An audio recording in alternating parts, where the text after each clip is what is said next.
কুরআন সারা বছরে একবার ছুঁয়া দেখে না। আমি আফসোসে বলতেছি, ইয়া লাইতানি মিত্তু কবলা হাদা, হায় যদি আর আগে মৌত চলে আসত। আমার জাতি কুরআন ডেলি একবার খুলে দেখে না, দৌড়ে একটা চুমা দেয় না। যুবক, তোমাদের পায়ে হাত রাখে। আমি ভিতর থেকে বলতেছি, আমার কথা এইখান থেকে না ওইখান থেকে আসতেছে, বড় ব্যথা নিয়ে বলতেছি। হায়, তোমরা যদি ডেলি কোরআন না পড়তে আমার কোনো আপত্তি ছিল না, কোরআনটা নিয়ে যদি একটা চুমা দিতাম ডেলি একবার, আর বলতে আল্লাহ এটাকে আমি ভালোবাসি। সারাদিন তো তোমাদের ফেসবুক এক সেকেন্ডের জন্য বন্ধ হয় না, চ্যাট করতেই থাকো, তুমি অনলাইনে থাকো। তোমাকে না পাইলে কতজনে গলায় রশি দিতে চায়, আবার তুমি না পাইলে আবার বিষ খাইতে চাও। সারাদিন একবার পাইলাম না অনলাইনে, না জানি আমাকে ফাঁকি দিয়ে অন্য কোনো দিকে চলে গেল কিনা, আমাকে স্যাক দিল কিনা। আবার যদি দুই একদিন হয়ে যায় তো বন্ধু বান্ধব মিলা মিছিল বাহির করার চেষ্টা করে, কিন্তু সামাজিক কারণে মিছিল বের করতে পারে না, নাইলে মনে হয় মিছিল বহুত হইতে থাকতো এরকম, ঠিক না? হ্যাঁ, কিন্তু কোরআনটাকে তো সারাদিনে একবার চুমা দাও না। তো যেটা বলতেছিলাম, প্রাণীবাদীরা 48,000 ফিলিস্তিনি মারা গেল। আচ্ছা, মুসলমান বাদেই দিলাম, মানুষ তো মানুষ বাদেই দিলাম, প্রাণী তো না, প্রাণী না। কিন্তু প্রাণীবাদীরা বলো, ওনারা জেনারেল শিক্ষিত এখানে যারা আছে আমাকে বলেন, যুবকরা বলো, একটা ছোট প্রতিবাদ 2 অক্ষরের আমাকে দেখাও প্রাণীবাদীদের পক্ষ থেকে, যে প্রাণীবাদীরা প্রতিবাদ করছে যে এতগুলা মানুষকে কেন মারা হলো। মুসলমান বাদ দিলাম, এগুলা প্রাণী তো, আর আমরা প্রাণীবাদী।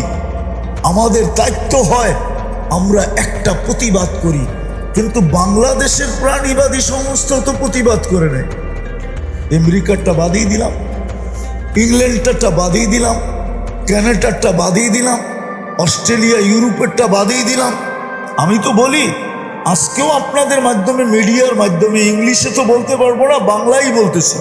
আমি জানি পশ্চিমারা ডুববে শুধু 2 কারণে। কয় কারণে? অচিরেই ডুববে ইনশাআল্লাহ, আমিন বলেন না। শুধু 2 কারণে ওরা ডুববে। একটা হলো ইহুদি পীড়িতের কারণে,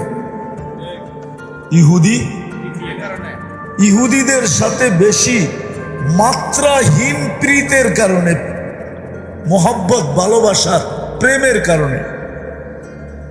আর দ্বিতীয় হলো মুসলমানদের সাথে অহেতুক দুশ্মনী করার কারণে।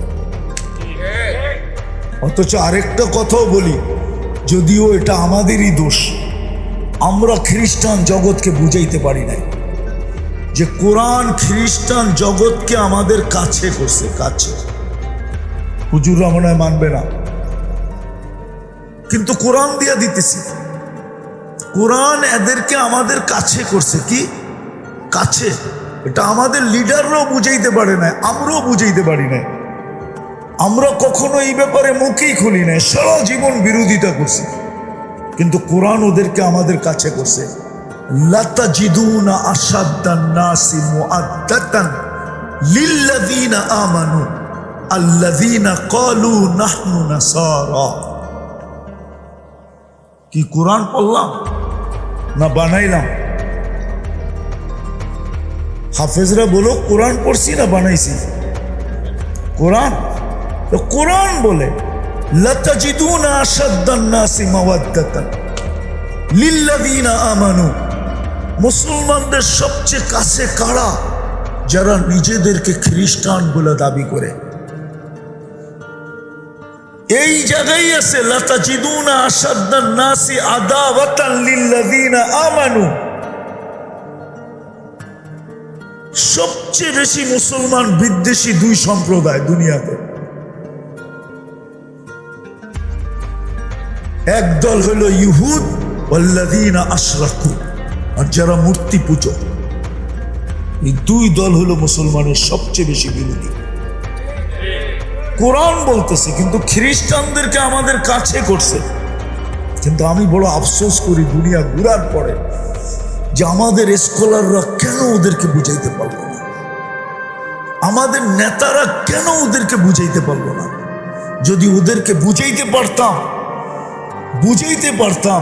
তাহলে এই দুরবস্থা মনে হয় কোনোদিন আমাদের দেখতে হতো না।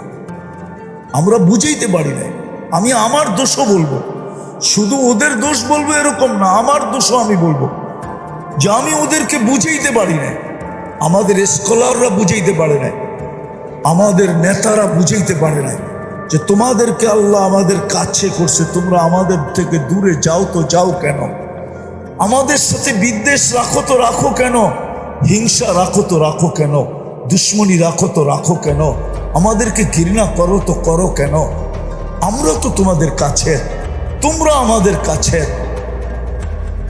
কিন্তু যখন আমরা বুঝাইতে পারি না, তো এই জন্যই বলতেছিলাম প্রথমটা যে ওরা ডুববে দুই কারণে, পশ্চিমারা ডুববে শুধু দুই কারণে, নাইলে ওদের ডুবার কোনো কারণ আমি দেখি নাই।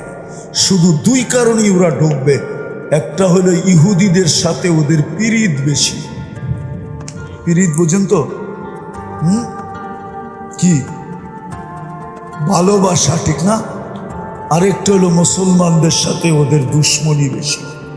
এই কারণেই ওরা ডুববে। তো যেটা আমি বুঝাইতেছিলাম, কথা বাহির হয়ে চলে গেছি, আমি গুছায় নিয়ে আসতেছি, কথার শেষ জায়গায় আমি চলে আসছি। এটাই বুঝাইতেছিলাম যে দুনিয়ায় আপনি যতই